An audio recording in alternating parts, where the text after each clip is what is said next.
Баршаңызға қайырлы күн достар, менің каналыма қош келдіңіздер. Бүгін сіздерге үй жағдайында ешқандай дәрісіз, антибиотиксіз балалардың қақырығын және жөтелді қойдыратын 3 түрлі әдісті көрсететін боламын. Видеоны асықпай міндетті түрде соңына дейін қарап, менің арнама тіркелмеген болсаңыз тіркеліп, жанында қоңырауша батырмасын басып қойды ұмытпаңыздар.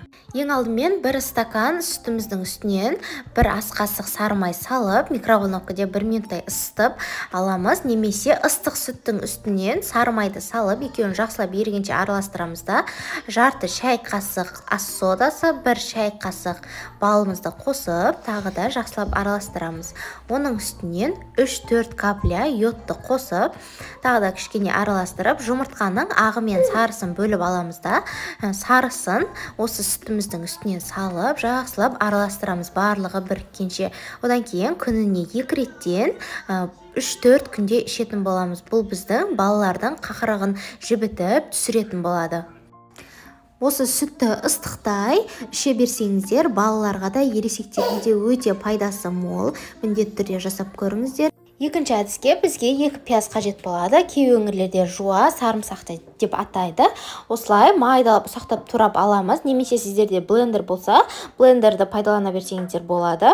Осындай бізге беті жабылатын ыдыс қажет болады. Соған салып, үстінен 1 шай қасық қантты салып, немесе қанттың орнына бал салсаңыздар да болады. 1 шай қасық барлығын жақсылап араластырып, қараңғы жерде 4 немесе 6 сағатқа қалдырамыз. Пияздың құрамында фитонцид деген зат болғандықтан бізде осындай сөлі бөлім шығатын болады. Бізге дәл осы сөлі қажет. Бұл бізде балалардың, ересектердің де жөтелін қойдыруға көмектеседі. Күніне 2 реттен 3-4 күн ішуге кеңес беремін. Осы сөлін ситаның көмегімен басқа ыдысқа осылай құйып қойсаңыздар да болады. Үшінші әдіс бізде бұл тамақ ауырып жатқан балаларға және де ересектерге көмектесу үшін осылай ыдысқа 1 шай қасық тұз, 1 шай қасық сода, 3-4 капля йод және де оның үстінен ыстық суды қойып, кішкене суғаннан кейін барып тамақты шаятын боламыз. 5 жасқа дейінгі балдар тамақты шая алмағандықтан қолымызға бинтті орап, аузына осылай 1 рет жүргізіп шығатын боламыз. Міндетті түрде дәл осы әдістерді жасап көріңіздер. Сіздермен болған арайлым.